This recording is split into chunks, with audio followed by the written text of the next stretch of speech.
it's Gus Wagner with the Rocket Group. Wanted to remind you to tweet your live events. So what does that mean? Well, I'm headed to an event this week as I'm filming this here in, April of 2015 as I'm filming this, and it's called #UMSL Digital, UMSL Digital, big digital conference at the University of Missouri St. Louis. Looking forward to it. And getting prepared for that conference reminded me that more people need to be live tweeting the public events that they're having, whether that's a meeting, whether it's a conference, whether it's church, what have you. And we wrote a piece about this some time ago on various bullet point steps on how to actually do that, and it's linked below in this article and underneath this video. And we want to reiterate the importance of doing so. So let's talk about it here.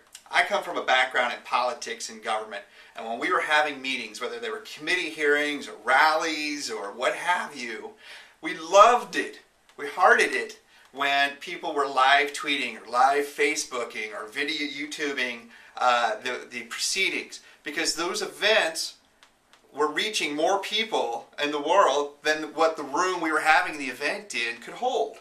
And it's the same for your business conference, it's the same for your speech, it's the same for your Sunday sermons. If you can get folks to share that, and of course follow your church rules on that, some churches are probably not so cool as others. But the more that you can get your folks, the people in your room, your audience, whether, especially in politics and government, whether they're opponents or proponents of the things that are going on, regardless, the activity is being shared out with their audience. And the goal in social media, the goal in marketing, the goal in having public events is to reach audiences, the audience of audiences of audiences. And that's what you're going to do by allowing people, encouraging people to live tweet, live Facebook, live YouTube, Periscope, whatever the cool thing is now, what's happening right there in front of them. You're going to reach the audience of audiences of audiences. So why should you do it? Why should you be the one to step up and do it? Well, first off, it's going to let you, yourself, you right there watching this, be identified with whatever that event is that's happening. Whether it is a public hearing, whether it is some sort of cool business conference, whether it is a great rock concert, or what have you. If you're able to send some messages out of that event to your audience, people are going to say, hey, I identify Gus with politics and government, social media, rock and roll music, what have you. And that's going to help build some identification of myself deeper into the people who are reading my messages. It's also going to build your connections inside and outside the room.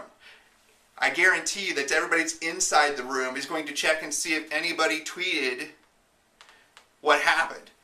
In the government hearings, people are watching. People from all across the world are probably watching the proceedings through Twitter, through YouTube, through Facebook to see what people are saying about what's happening.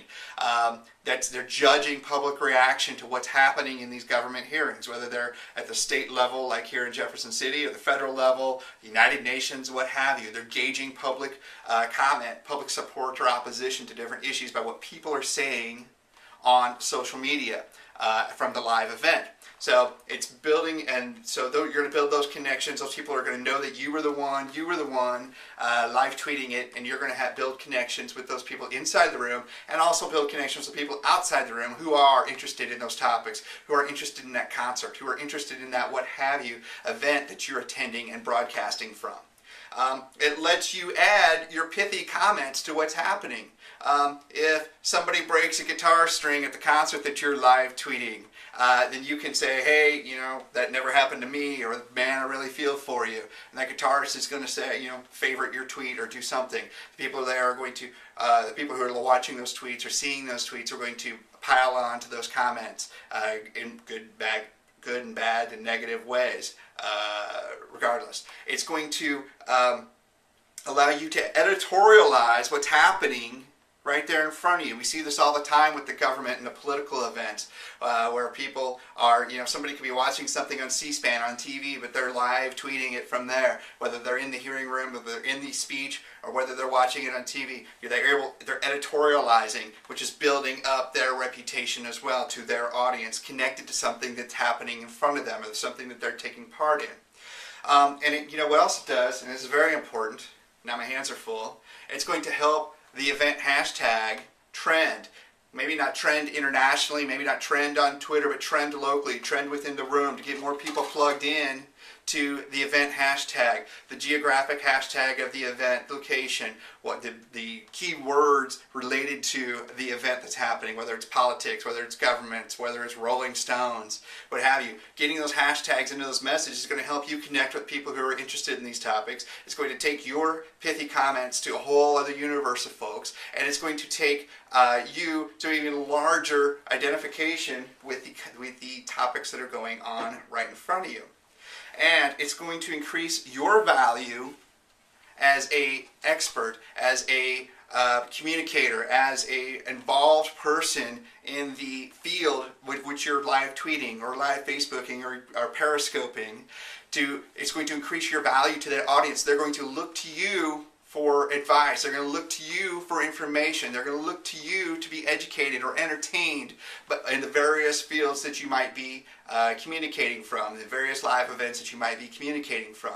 So you're building value with your audience. And you're also adding truth and transparency to the events. This is mostly in the political and government side. Although it can, if it's a concert or what have you, maybe the show's not as good as it could have been, or it's the best show you've ever been to. So you're able to add that truth and transparency and add your imprint, add your endorsement, thumbs up or thumbs down to what's transpiring right in front of you, which is going to impact your audience, which is going to impact their decisions, whether they want to become involved or buy the album or go to the concert when it comes to their town. You are adding the truth and transparency to what's happening right in front of you. And finally, if you don't live tweet it, who's going to? Look around on C-SPAN and see the people who are attending most of these hearings or political rallies and what have you.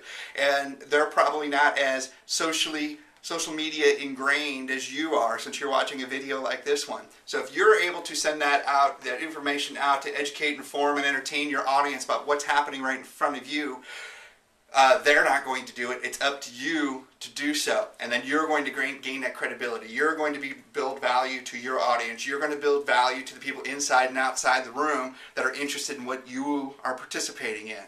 So this is why you need to be live tweeting your public meetings. Live tweeting the events that are happening right in front of you. I'll be, but maybe by the time you see this, it'll be over, but you can still hash at it, search #it.com, search to see what I published and others published from the hashtag UMSL Digital event, the conference that's happening this week. So look for me, follow my tweets at Rocket Group, look for us on Facebook.com/Rocket Group, YouTube /Rocket Group LLC, and if you are watching this video on YouTube, which you probably are, be sure to click that button down in this bottom corner. And you can subscribe to our video feed where we're sharing tons of information all the time about things that are going to help you become a better marketer and a better communicator. If you have any questions at any time, reach out to me. I'm Gus Wagner. I've got a rocket. It's part of the Rocket Group. And I thank you for your time.